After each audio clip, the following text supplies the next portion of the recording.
السلام علیکم ورحمۃ اللہ وبرکاتہ۔ بسم اللہ الرحمن الرحیم۔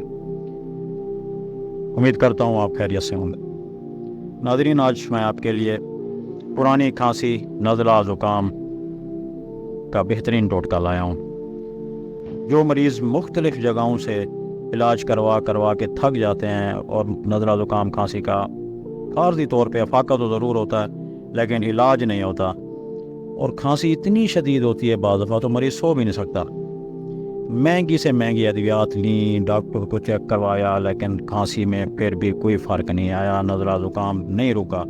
ایسے مریضوں کے لیے بہترین ٹوٹکا ہے، اس کو استعمال کریں، انشاءاللہ بہترین ہوگا۔ ہلدی، ملٹھی اور سونف ہم وزن لے کر پاؤڈر بنا لیں اور محفوظ کر لیں۔